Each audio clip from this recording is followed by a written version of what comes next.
trata de priorización, se refiere a la prioridad como personal de salud, nosotros tenemos que dar prioridad, ver lo esencial, lo que resalta en un problema de salud. ¿Qué es el problema? Es algo anormal, que no está dentro de los parámetros normales. En este caso mencionamos lo que es en el tema de daño a la salud. Está la enfermedad, morbilidad, está la muerte, ¿no? Entonces, eso es sobre los problemas. Entonces, nosotros como personal tenemos que saber priorizar sobre ese grupo de riesgo, qué medidas nosotros vamos a tomar. De manera general, al final, les voy a leer a qué se refiere, pero ya más o menos les estoy adelantando antes de empezar la clase, ¿ya? Priorización de los problemas de salud. Sobre este tema hay lo que es fórmula, hay cuadros, es más literal y en parte numeral que está implicado a la explicación de las siglas sobre este tema. Como prioridad, ¿cómo priorizar los problemas de salud detectados en una comunidad? Es lo que le decía yo. ¿Cómo nosotros debemos de priorizar? Nosotros debemos de... ¿Hay otro sinónimo? ¿Cuál puede ser de priorizar? Uno dice, es prioridad para mí estudiar. Importante. Es prioridad para mí, no sé, trabajar. A ver, ¿qué es priorizar en salud? Es importante para mí. Eso, es importante. O sea, todo lo que es importante de resaltar cuando presenta un problema de salud, ¿qué es lo que nosotros tenemos que hacer en la comunidad? Sea en un barrio, en un distrito, en un municipio o en todo el departamento de Santa Cruz, donde nosotros estamos haciendo el estudio. Ahora, priorizar, organizar las cosas para que resalte o nosotros veamos lo más importante y se haga y se trate primero, ¿ya? ¿Qué es lo que se tiene que tratar primero? Buscar la causa, el origen de en este caso, de la enfermedad, ¿no ves? Ahora, es de acuerdo a los diferentes factores que incluyen cuán crítica sea esta tarea. ¿Qué significa? De que tenemos que analizar nosotros, por ejemplo, si hay un grupo de riesgo en este distrito 1 de cierto número de personas, por ejemplo aquí, no hay agua potable en todo el distrito 1 y tienen los niños diarrea y los adultos. Tenemos que priorizar, investigar el por qué la causa de diarrea. Ya estamos detectando que es el agua no potable, ¿no? A eso se refiere, ¿ya? Si es urgente, nosotros tenemos que hacer una propuesta de tratamiento para mejorar esa calidad del agua. O también, o si no es urgente, ¿y cuánto tiempo lleva de completar cada una? Ahora, la priorización, ¿qué significa la jerarquización? Por ejemplo, cuando nosotros hablamos dentro de las normas legales, hay un triángulo que se llama la pirámide de Kelsen. En salud es lo mismo. Aquí en el triángulo, en la punta, está la Constitución, que es la norma jurídica, la MAE, y del cual desprenden todas las normas. En este caso, ¿qué es lo que pasa en priorización? Aquí tenemos en la punta, en el triángulo, ¿cuál es lo primordial? Tenemos que, ya, para tratar todos los pacientes con diarrea, sean menores o adultos, ¿qué tenemos que priorizar? Ya detectamos cuál era el problema, el agua. Bueno, ¿qué es lo que tenemos que priorizar? El tratamiento del agua como personal de salud. A eso se refiere la priorización, a la jerarquización. Después pueden haber otros factores, ¿ya? ¿Qué pueden haber? Recursos económicos de los pacientes, de las personas que no tengan, que sean de escasos recursos, personas que no tienen un trabajo estable, y así va bajando de algo secundario, y lo primero es el agua potable. Ahora, ¿cuál es la ventaja de la priorización de los problemas de salud? Uno tiene que hacer el estudio cuidadoso, como le dije, tenemos que saber detectar qué es lo primero que nosotros, qué es lo que nosotros primero vamos a tratar. Otro, el resultado tiene que ser claro y fácilmente entendible de todos los casos. Por ejemplo, ahora que está la gripe, la influenza, tenemos que saber nosotros detectar que en un colegio hay bastantes casos. Como les dije ayer, les voy mencionando, si se presentan, tenemos que ver si el regente desde el ingreso no hace las medidas de bioseguridad. Si hay niños con influenza y los padres no son conscientes, le dicen a la profesora, mi hijito fue diagnosticado con influenza, no, pues no hay que enviarlos al colegio, ¿no ves? Si están empezando con los síntomas, así evitamos el contagio, ¿ya? Entonces, tiene que ser fácilmente entendible. Ahora, ¿cuál es la desventaja de este tema, de este capítulo de priorización? Hay criterios no visualizados. ¿Qué significa? Que hay personas dentro del personal de salud que no entienden qué es priorización o no detectan qué es lo prioritario. Otro que es poco flexible, o sea que sí o sí nosotros tenemos que detectar cuál es la prioridad, cuál es el factor que está causando esa enfermedad o esa patología en toda esa comunidad. Lo otro, no se puede utilizar grupos muy grandes, ¿ya? Si nosotros queremos hacer un estudio específico, a ver, si en el caso del COVID, ¿dónde empezó el problema? Cuando estaban festejando aquí en Porongo, ¿se acuerdan? Empezaron a las personas, lo aprendieron, querían meterlos presos, que bebieron y de ahí empezó, ¿no? A difundir, así. No se puede ver en grupos muy grandes. ¿Qué es lo que se hace aquí en Santa Cruz, como inclusive en este caso del COVID? Ahí ellos han hecho el estudio por distrito. En ese lado del municipio de Porongo empezó, se fue expandiendo hacia los demás distritos. Se fue haciendo el estudio por distrito. No se base de manera general, así a grupo cerrado, a todo el departamento de Santa Cruz, se refiere a eso. Ahora,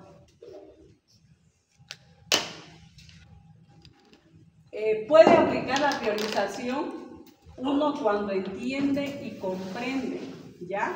Uno tiene que saber, entender y captar, comprender para qué yo voy a aplicar la priorización de este problema de salud. Uno, tengo que definir el problema de salud. Uno, ¿es COVID? Ya. En el anterior caso, era con deshidratación, sin deshidratación. En los casos de los niños, los que les dije, son niños con gripe, con influenza. Yo tengo que saber definir como personal de salud cuál es la patología de la enfermedad. La magnitud del problema, cuántos pacientes me está afectando o cuánto es el número de población enferma.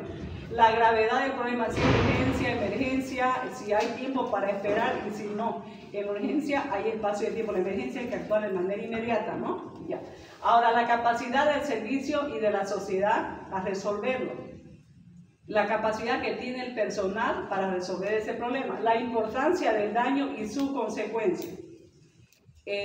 Ahora, si hay algún acuerdo entre la comunidad, aquí también pueden participar, como les decía, si fuera en un municipio, los ARS, las autoridades locales de salud.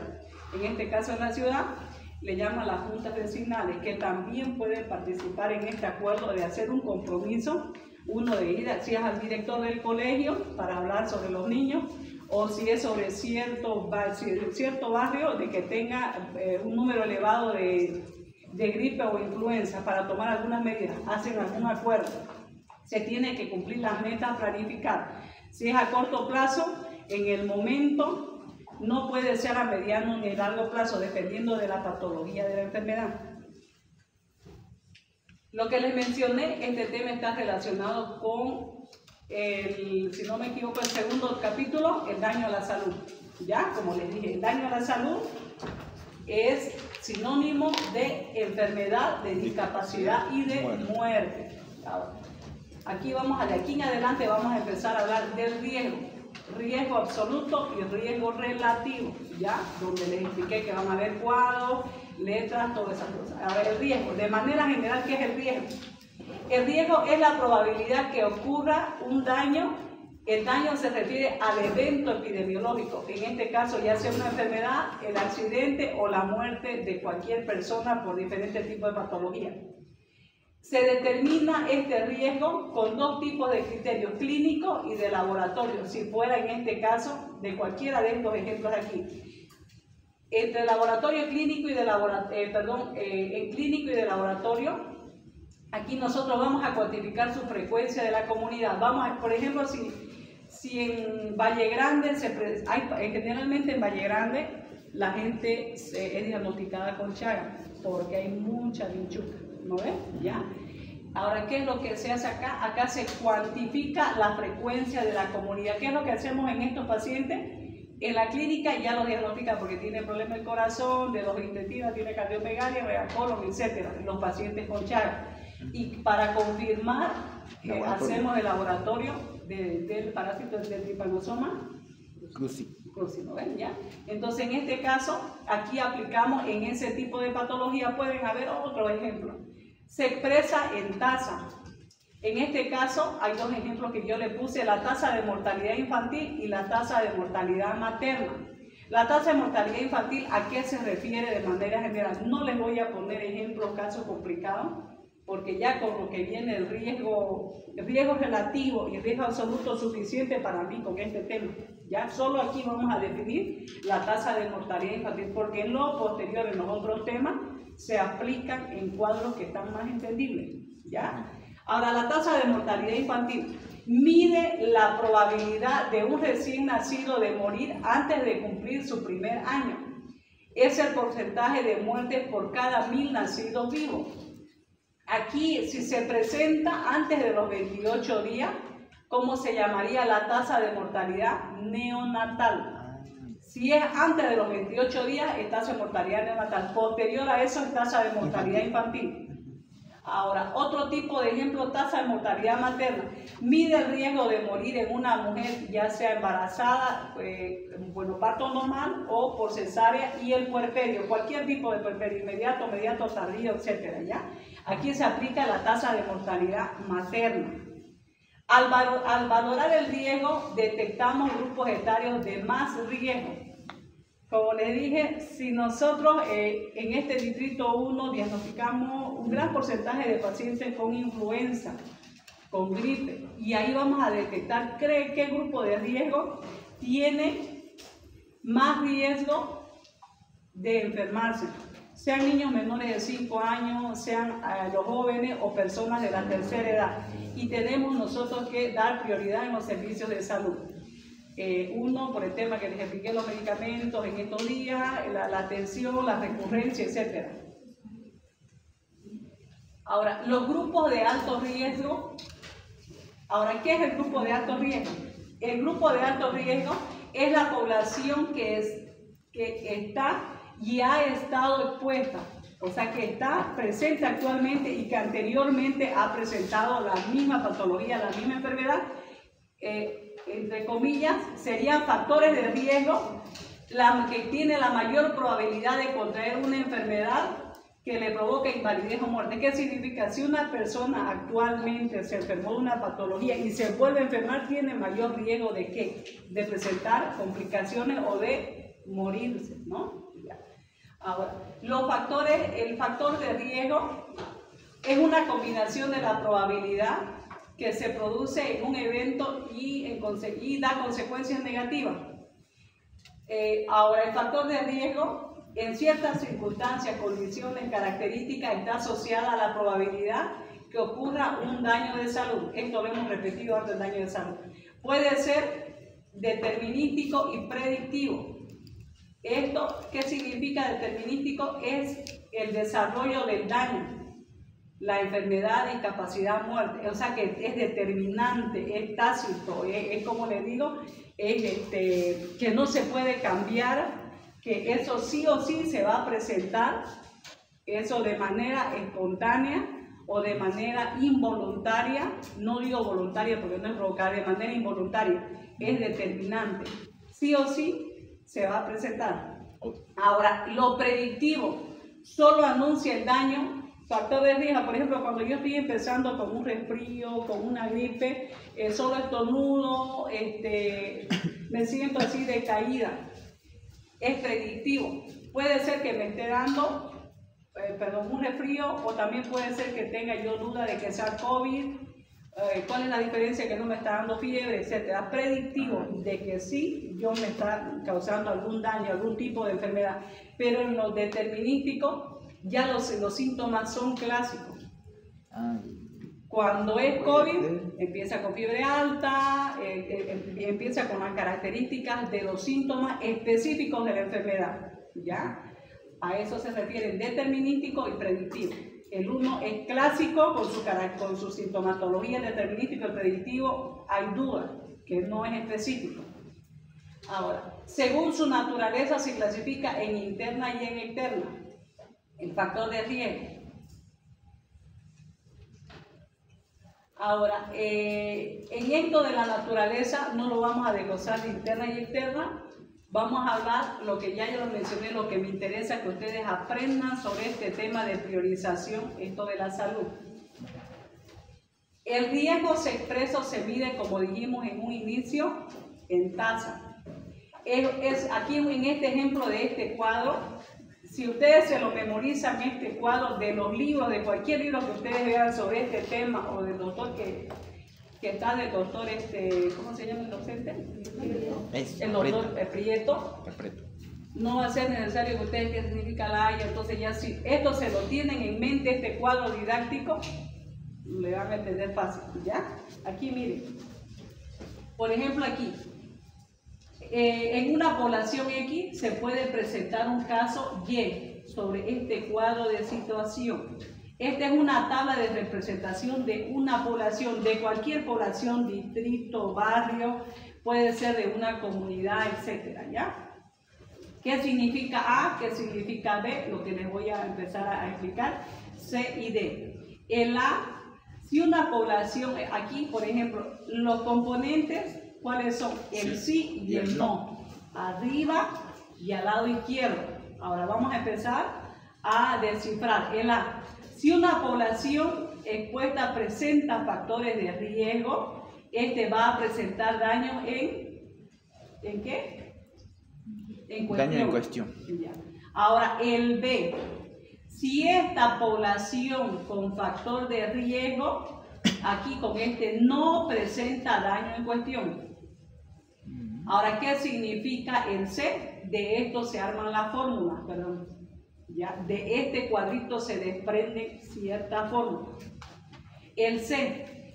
Si hay una población no expuesta a factores de riesgo, que no tiene ningún factor de riesgo, aquí va a presentar, ¿qué dice? Sí, va a presentar daño en cuestión. Ahora el D. Si esta población no expuesta al factor de riesgo, no presenta daño en cuestión. Miren, fíjense, estos 4 cuadraditos, ¿qué dice? Daño en cuestión, daño en cuestión, daño en cuestión. ¿Me entendieron? Estos 4. Aquí dice el sí y el no. El sí que presenta este daño en cuestión. Y aquí el no que no presenta el daño en cuestión. ¿Ya? Ahora, este sí del lado izquierdo y este no es el factor de riesgo. De ahí se saca la interpretación para la fórmula. ¿Qué significa A? ¿Qué significa B? ¿Qué significa B? ¿Y qué significa D? Ahora, el total de población expuesta a este factor de riesgo viene a ser la suma entre el daño en cuestión y entre el que no tiene daño. Mire, total de población expuesta al factor de riesgo, A más B. Ahora, aquí el total de población no expuesta al factor de riesgo es C más D. Ahora, la suma de estos dos es la población en estudio. Todo esto, estas dos fórmulas vienen a ser la población en estudio, de manera general, ¿ya? Ahora, yo para poder interpretar también sobre este daño en cuestión, el A más C es el total de población que presenta el daño. Dice daño en cuestión es el total A más C. El B más D es el total de población que no presenta el daño. Esto de aquí es lo importante, esto en forma de L invertida. De estos 6 cuadritos, este es el resultado. ¿Le entendieron? ¿Sí? Facilito, ¿no? Y así le pueden sacar una foto y ya ustedes mismos practican mentalmente y sáquenle foto. También a mi diapositiva le pueden sacar foto. Porque incluso para la parte práctica, si ustedes ven en los libros de Aguado, otros libros que yo les dije, son libres de buscar otros libros de apoyo o del doctor Prieto, también está, pero no está así de manera sucinta. ¿Ya? Y no lo van a encontrar esto, muy poco lo explican así de esta manera. Yo esto lo aprendí en mi posgrado de la maestría. ¿Ya? Ahora, calculamos, dice, la medida de riesgo y se mide de dos formas, lo que les expliqué. Vamos a ver en este capítulo el riesgo relativo y el riesgo absoluto. Aquí en esta parte solo menciona por ejemplo, aquí la incidencia entre la población expuesta y la no expuesta. ¿Cuál es la fórmula? A, ¿qué significa aquí? A dijimos que es la población expuesta al factor de riesgo que presenta daño. Dividido acá abajo, A más B, sobre este total de población expuesta al factor de riesgo. Ahora aquí, incidencia entre la población no expuesta. ¿Cuál es la fórmula? El C. ¿Qué dijimos del C? Población no expuesta al factor de riesgo que presenta daño en cuestión, dividido entre ¿qué? La que presenta y la que no presenta. Sí, dividido, ¿no? Aquí. Es solo saber interpretar, por eso le decía, sáquenle fotos, memorícense para memorizar y después ya le vayan entendiendo. ¿Le entendieron, no? Para que cambiemos de diapositiva, ¿sí? Ya. Ahora, aquí, esto es teoría sobre el riesgo relativo. Aquí, mire, van a ver, cuando sale el riesgo relativo igual a 1, mayor a 1, menor a 1, ¿qué significa? En resultados estamos hablando. El riesgo relativo es una medida relativa de efecto común que indica cuánto o cuántas veces tiende a desarrollar el evento de este grupo de personas o de sujetos. El riesgo relativo no tiene dimensiones, es una razón. Esto creo que ustedes lo ven también en estadística. Alguna vez lo mencionan, pero no lo desarrollan, recién lo desarrollamos en epidemiología. Se hace más comprendible, más explicativo. El riesgo relativo es una razón. El rango de valor del riesgo relativo es de 0 e infinito. Puede ser de números pequeños hasta mayor, hasta grandes los números. Por eso es que ese cuadrito que les acabo de explicar se resume en eso. Que el resultado puede ir de 0, de 0, tanto, a infinito. Identifica la magnitud o fuerza de asociación, lo que permite comparar la frecuencia que ocurre el evento de la enfermedad, la patología. Ahora, si en un resultado el riesgo relativo nos sale igual a 1, ¿qué significa? Indica que no hay asociación entre la presencia del factor de riesgo y el evento. Si fuera menor a 1, ¿qué significa? Que existe asociación positiva. Es decir, que la presencia del factor de riesgo se asocia a una mayor frecuencia de suceder el evento. Si fuera menor, indica que existe una asociación negativa. Mayor a 1, asociación positiva, menor a 1, asociación negativa. Que no existe aquí el factor de riesgo, que existe es un factor protector. Si fuera negativo, ¿qué significa? Mejor si no se presenta, o sea, mejor si sale menor a 1, ya es un factor protector para la persona, o si estamos haciendo un estudio para las personas, si estamos haciendo el estudio en una población determinada. Eso es lo que nos da a interpretar si nos da un resultado menor a 1. El riesgo relativo no, aquí lo que resalta es rojo, no se utiliza en estudios de casos, controles y retrospectivos, ya que no es posible calcular las tasas de incidencia. La razón, en este caso, de los ratios, también lo llevan ustedes en estadística. El concepto de riesgo relativo es más difícil de interpretar que el riesgo absoluto, el que vamos a ver posteriormente. Y hay que tener en cuenta que se habla de enfermedades. Este riesgo relativo alto a una enfermedad no implica que el riesgo absoluto sea alto. O sea, este riesgo relativo es más complicado para poder calcularlo a comparación del siguiente que nosotros vamos a ver. Interpretar el riesgo relativo es importante ¿para qué? Por ejemplo, si un riesgo relativo, si nos da como resultado aquí mayor a 1 a 40, ¿qué quiere decir? Que los expuestos tienen 40 veces más probabilidad que los que no están expuestos a desarrollar la enfermedad. Es lo que vimos, factores de riesgo con síntomas. A este lado vimos factores de riesgo y aquí en el A, B y C y D, ¿qué era? ¿Presenta daño en cuestión? No presenta daño. Eso, el daño, esto quiere decir. El daño en cuestión es esto. Aquí se resume también para que entiendan ese cuadrito, miren. Si nos da un resultado de riesgo relativo, como dice acá que va de 0 al infinito, si nos da un resultado de 40, ¿qué quiere decir? que los expuestos tienen 40 veces más probabilidad de enfermarse, etcétera, que los no expuestos a desarrollar la enfermedad o de cualquier caso. ¿Ya?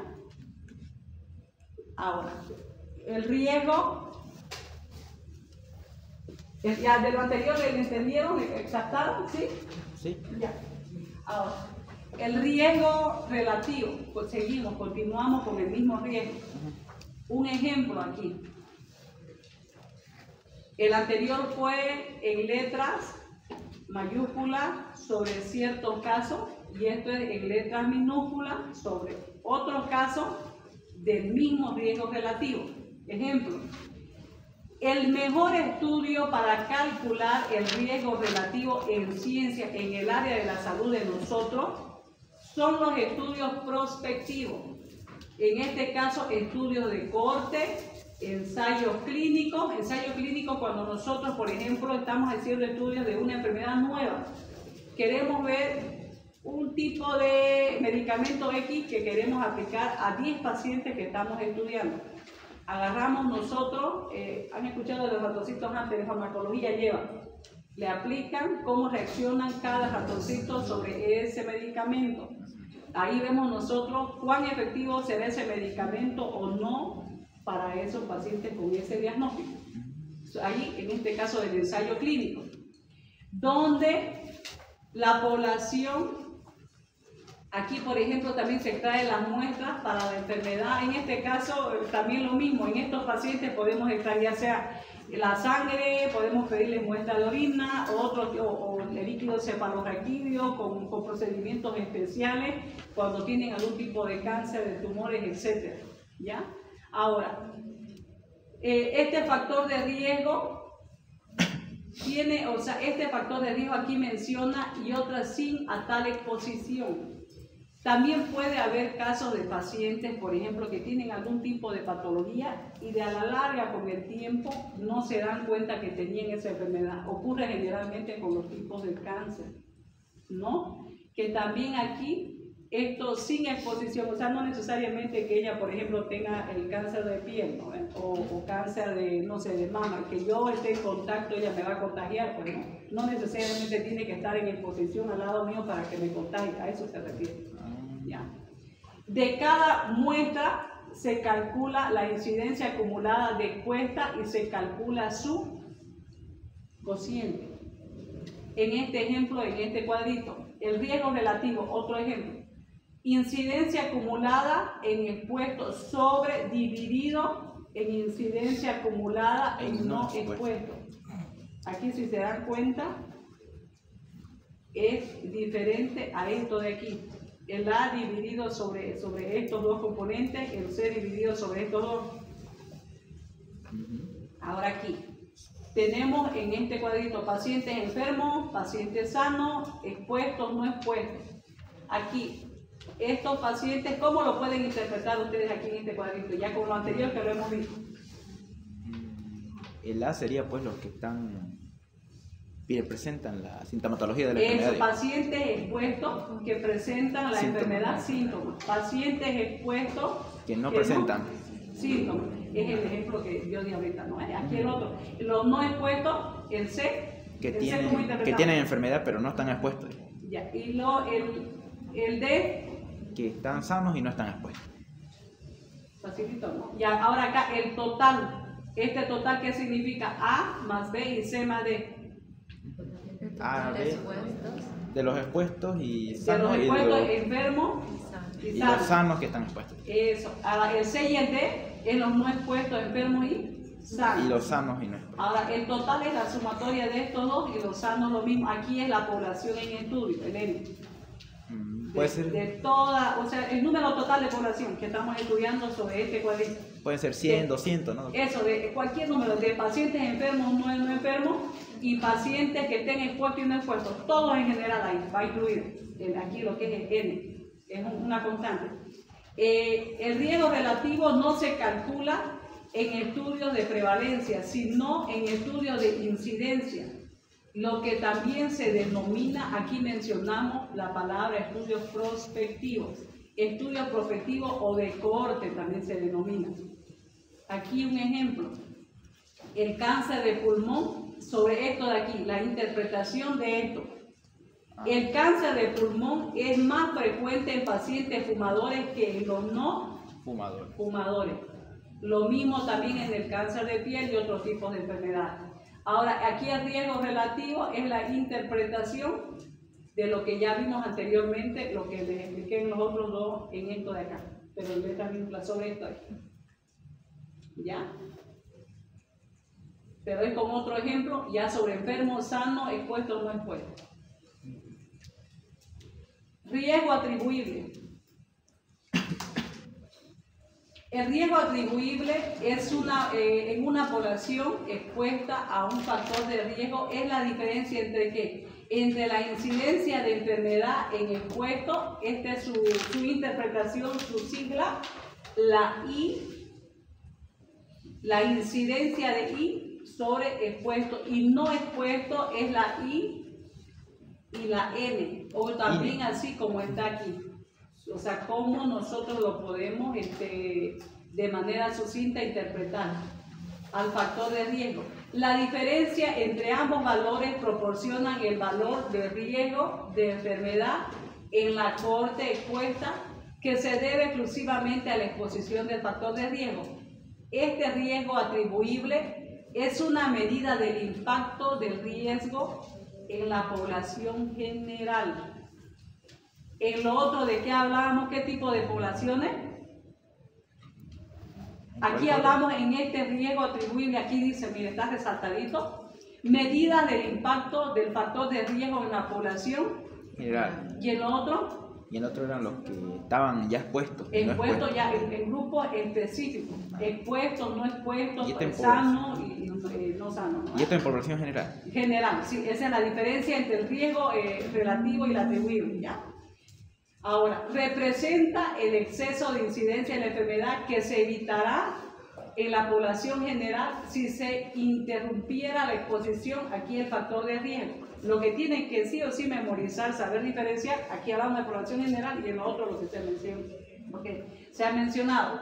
El riesgo atribuible es una medida que informa el efecto absoluto de un factor de riesgo que produce la enfermedad, es decir, el exceso. Aquí menciona 2 veces el riesgo a enfermar, entre ellos lo que es el factor de riesgo. Estos dos dan la misma interpretación, pero diferentes definiciones. Sí. Es junto a la proporción de riesgo atribuible, medida de efecto de mayor importancia en salud pública. Este riesgo atribuible es la que más se utiliza en salud pública, en resumen en epidemiología. Es el que tiene mayor importancia, más aplicado. Ahora, este riesgo atribuible no da la extensión del problema de la comunidad y expresa la medida administrativa de la acción sanitaria lograda, de lo que nosotros queremos calcular, lo que nosotros queremos investigar, lo que queremos indagar y qué resultado queremos obtener del estudio. Aquí hay un ejemplo también sobre el riesgo atribuible. Aquí, como ya hemos visto las interpretaciones del riesgo relativo, riesgo atribuible, ¿quién ahorita voluntariamente se anima a dar una interpretación sobre este cuadro aquí, lo que está proyectado? ¿Quién quiere interpretarlo? Ya debería ya saber interpretar.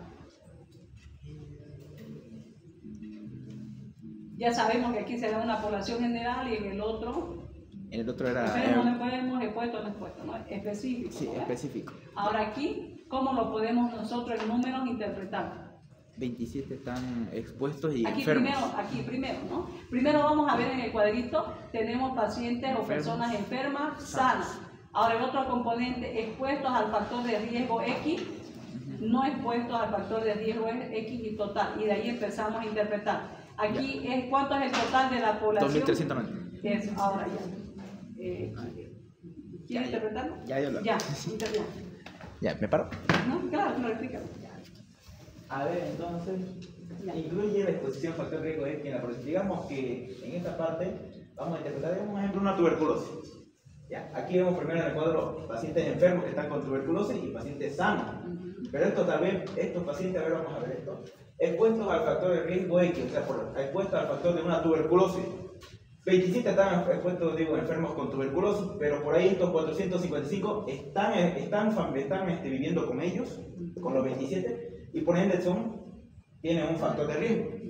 Y por eso son en total, digamos, 482 los que están expuestos, sanos y a la vez están enfermos. La suma de esos dos. Y los no expuestos al factor de riesgo es que estos de aquí, aunque no estén en lugares epidémicos de la enfermedad o endémicos de la enfermedad, están enfermos. Digamos, estuvieron de viaje tal vez, se fueron de un lugar y llegaron a un lugar que no es endémico y se enfermaron y presentan la sintomatología donde no había la enfermedad. Entonces, y los sanos son aquellos que aún no están expuestos al factor de riesgo, pero tampoco presentan la enfermedad. Pero estos sí presentan y no están expuestos al factor de riesgo.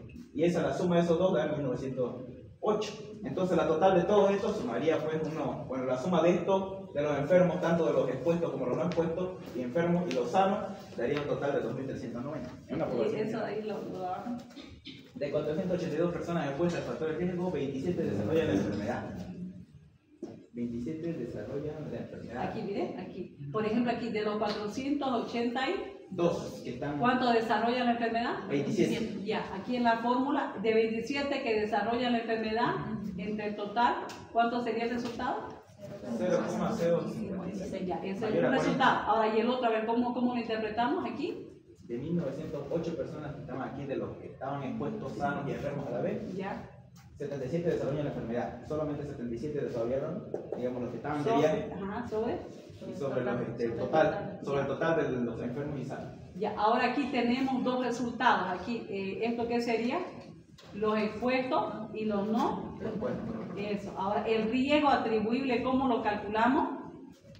Sobre los que están expuestos y los que no están expuestos. A ver, saquen esto con su celular. Este resultado para que ustedes se den cuenta la diferencia con el anterior, el riesgo relativo con el riesgo atribuible. No sería, doctora, mire, 0.056 menos 40, nomás le quitamos y sale 0.26. Menos 40. El 16. Ahora, ¿cómo lo interpretamos? Esto lo multiplicamos por 1000. Eso es allá, el riesgo atribuible lo multiplica. Por eso dice, el resultado puede ir de 0 hasta el infinito. Y por eso aquí vemos el resultado de 0, tanto. Y lo que hacemos es multiplicarlo por 1000 para darle una interpretación al resultado que yo estoy obteniendo. ¿Ya? ¿Qué quiere decir ahí el resultado? En conclusión, 16 de cada 1000 personas expuestas al factor de riesgo X desarrollan la enfermedad, debido a lo atribuible al hecho de estar expuestas al factor X. O sea, solamente 16 personas de cada 1000. De cada 1000, ¿ves? Facilito. ¿Ves? ¿Le entendieron ahora? Eso es lo que yo quería que hace rato. El 16 era por 1000, ¿no? Por 1000, claro, sí. Aquí está. Ay, perdón. Y si fuera 118, digamos, igual por 1000. ¿Cómo 100? No, tiene que salir aquí 0, tanto. O también aquí puede salir 0,15, cualquier resultado 0, en adelante, ¿no? Pero lo multiplica por 1000 y le va a salir aquí un resultado. Ya, después ya le da la interpretación. En conclusión o interpretación, de 16 de cada 1000, lo que dice acá. Y si aquí diría 116, sería de cada 116 cada 1000. Eso, así, así. Bien, felicidad. Ahí está su compañero, le entendió, captó. ¿Le han entendido todo? Por eso le digo otra vez, me interesaba mucho, me preocupaba de que primero capten, interpreten a esa tablita de la A más B más C. Ya con esto ya más fácil. Si tenemos este cuadrito, teníamos en letra, ahora tenemos con número, ya sabemos interpretar. ¿Ya? Ahora.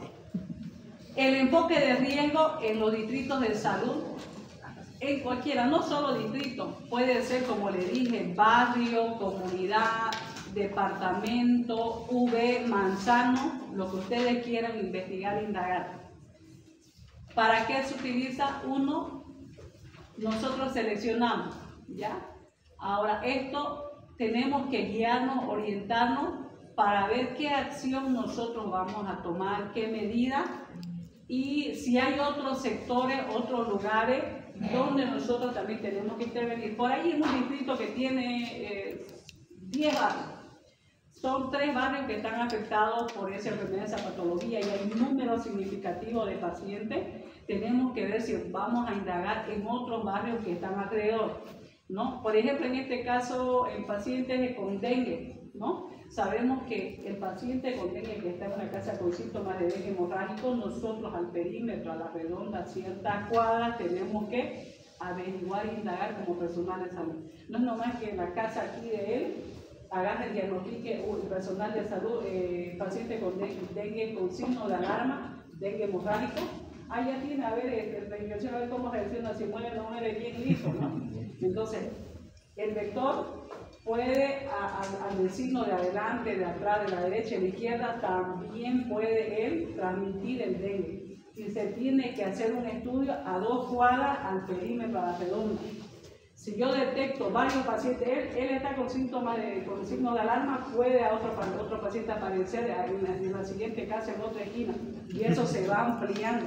¿Qué quiere decir? Que yo tengo que mi estudio hacerlo más amplio, dependiendo también del tipo de patología de enfermedad. ¿Ya? Así hacen en el Servicio Departamental de Salud, por eso es que se preocupan cuando estamos en épocas del dengue. Van a ver en la tele frecuentemente que hablan de los casos, en este caso están hablando de la influenza, también toman sus medidas, se aplican todos estos conocimientos que yo les estoy transmitiendo, ¿ya? Pero con ejemplos sencillos, no complicados, para que puedan captar.